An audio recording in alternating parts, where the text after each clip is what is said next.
Voilà, nous sommes le 26 février au jardin d'Albec. Donc il fait déjà bon depuis plusieurs semaines, il fait sec, des journées ensoleillées, pas de précipitations. Donc ça permet au sol d'être vraiment déjà apte à être planté.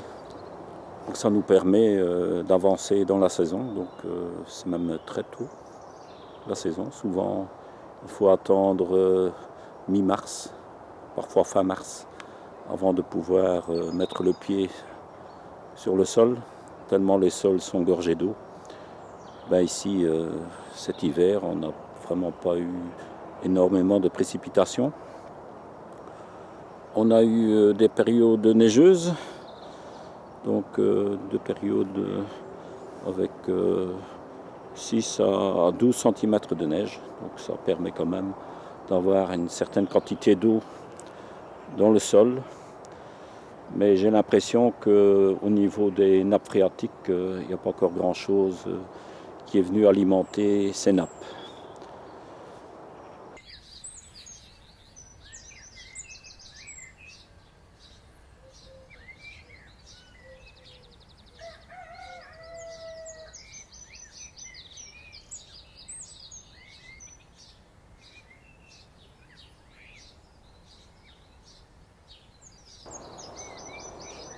Alors, on a aussi profité de cette période hivernale pour élaguer nos saules têtards, les trognes, on peut appeler ça des trognes aussi.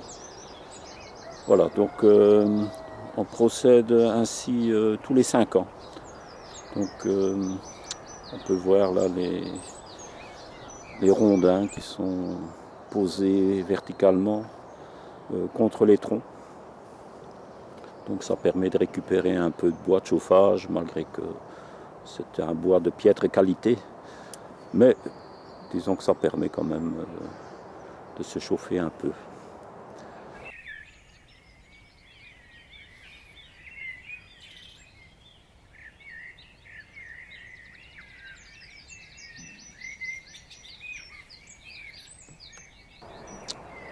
Donc tous les 5 ans, donc ça veut dire que pendant 5 ans, on laisse repousser les saules. Donc les branches étaient déjà de 5 à 6 mètres d'auteur. Donc ça faisait un très bon écran pour nous, puisque ces saules ici sont disposés au nord, nord-est. Et ça permet de couper les vents froids. Donc notre grand peuplier ici sur le coin du terrain, bon, lui est vraiment situé au nord. Et donc vers la droite, on se dirige donc vers l'est. Donc c'est toujours un endroit où il y a le plus de vent froid en hiver. Donc ça permet d'avoir du bois de chauffage, mais aussi on a aussi réalisé un broyat avec les chutes, les petites branches.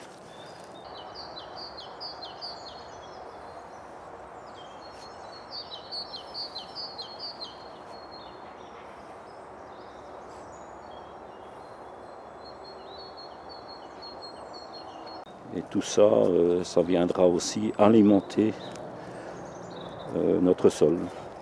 Donc principalement, donc, ça sera entre les fraisiers, groseilliers, framboisiers, qui adorent ce genre de couverture.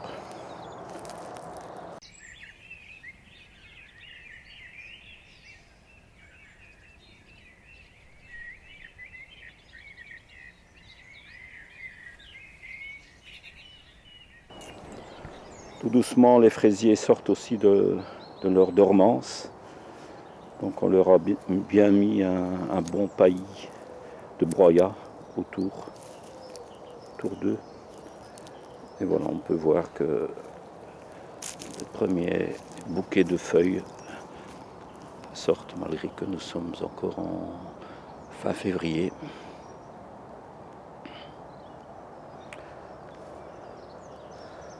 Voilà, excellente journée, belle journée ensoleillée.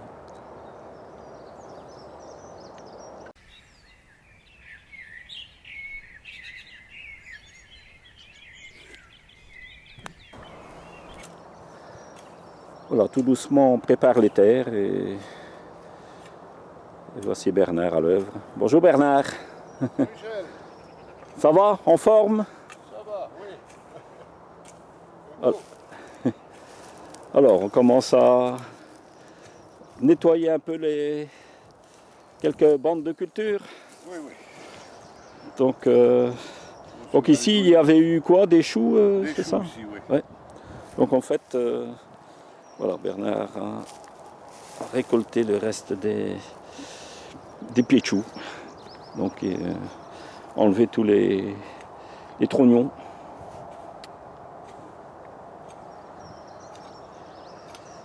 Et maintenant c'est une culture d'Aliacées qui viendront ici à la place des choux. Donc ici c'était une parcelle qui n'avait pas été du tout travaillée, donc le sol avait simplement été couvert de fumier, de compost, de déchets végétaux l'année passée, avec des choux plantés dans ce sol.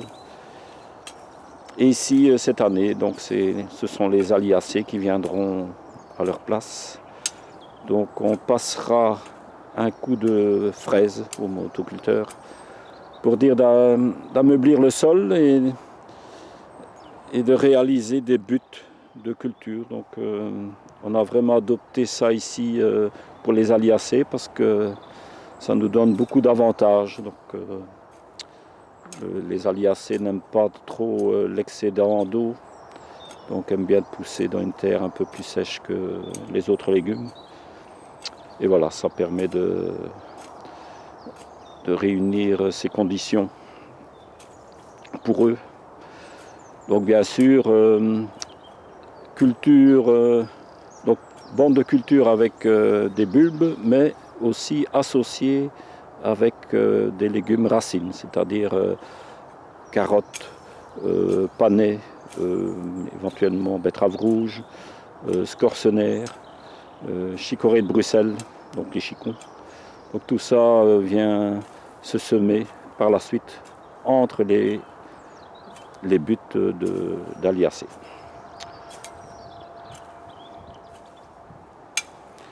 Donc ici avec la couverture de déchets organiques, ça permet d'avoir un sol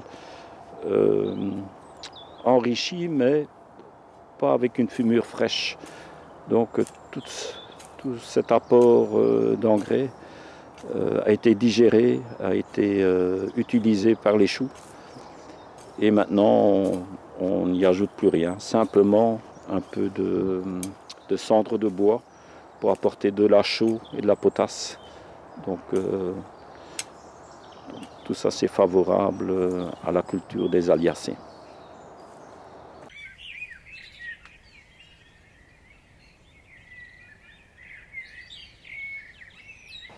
Ben voilà, donc ici c'est encore une parcelle destinée aux bulbes et racines. Donc j'ai commencé à faire des buts. Donc des buts assez plates finalement. Donc quand on voit, il reste à peu près... On a relevé la terre d'à peu près une dizaine de centimètres. Donc ici, donc, je passe là-haut pour faire un petit amoncellement de terre. Donc j'ai déjà montré ça l'année passée, mais bon, c'est peut-être intéressant d'une fois remontrer. Donc le sol a d'abord été fraisé au motoculteur, donc c'est à peu près les seules parcelles que l'on va encore travailler le sol, parce que ça nous facilite la tâche pour former les buts. Et on peut voir que le sol est vraiment grumeleux, donc pas du tout collant. Donc il y a des années, bon, au mois de février, il ne faut pas encore essayer. Mais comme ici les températures sont plus élevées que la normale, sont entre 7 à 8-10 degrés au-dessus de la normale. heureusement que les nuits sont encore plus ou moins fraîches. Je pense spécialement aux fruitiers, parce que lorsque les températures sont trop longtemps élevées, ils vont commencer à bourgeonner. Et alors la floraison sera très hâtive et on risque de perdre le fruit de la floraison avec les gelées tardives.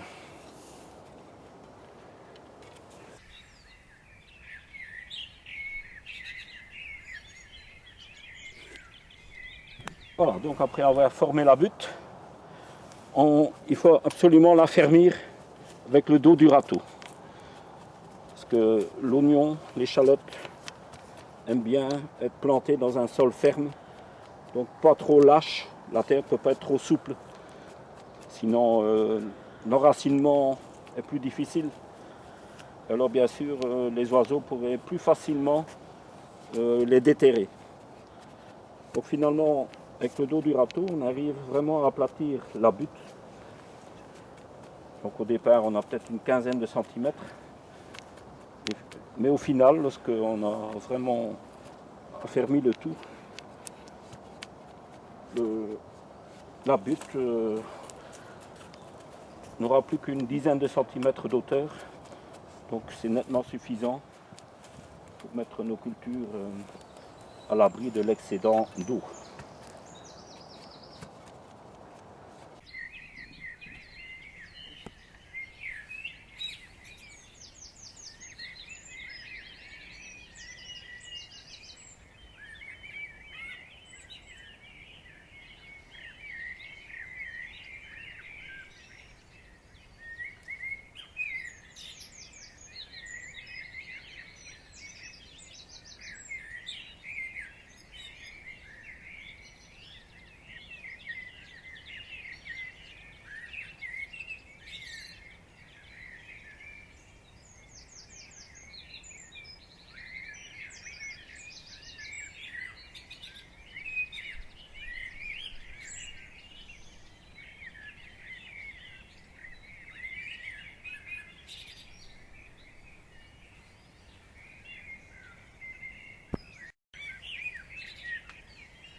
« 26 février, au jardin d'Albec. »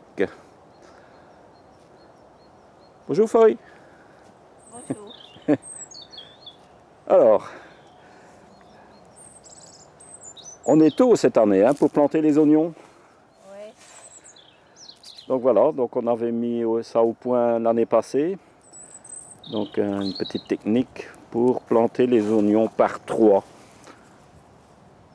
Donc voilà, ça permet d'avoir des oignons tous à la même distance. Voilà, un petit appareil avec 3 petits tétons qui permettent de faire des avant-trous pour mettre les oignons. Voilà, voilà, c'est tout simple. Il fallait y penser. Voilà, ça nous permet de regrouper des oignons par 3 et on les plante tous les 40 cm de chaque côté. Et alors on vient intercaler une deuxième ligne de l'autre côté de la butte, en quinconce évidemment. Donc ça veut dire que concrètement les oignons se trouvent à plus ou moins 20 cm. Chaque groupe se retrouve à 20 cm de chacun. Et ça a donné de très bons résultats l'année passée. On a un bon l'année passée. Oui, donc évidemment la météo était très bonne l'année passée, donc chaud et sec. Et en plus, bon, en mettant sur butte, on a l'assurance que ça ne sera pas trop humide. Bon, comme on ne sait pas quelle météo on va avoir cette année, d'office on met sur butte et on les plante par 3. Donc les oignons se tiennent mieux en étant par 3. Et ça nous permet d'avoir une distance raisonnable pour passer éventuellement un outil pour désherber légèrement. Donc ça nous fait 40 cm entre chaque touffe de 3 oignons. Et alors de l'autre côté, les oignons en quinconce. Donc ça fait 20 cm. Voilà, oignons jaunes. On mettra aussi des oignons rouges. Donc il y a les Stuttgart et il y a les Turons. Oignons rouges hâtifs. Et alors on mettra aussi sur les buts ici une double rangée d'échalotes jaunes. Voilà, il y a 5 buts ici, on peut bien voir le profil des buts, et ça permet de... Et entre deux, évidemment, on viendra semer carottes, chicons, betteraves rouges, scorsonnaires, etc.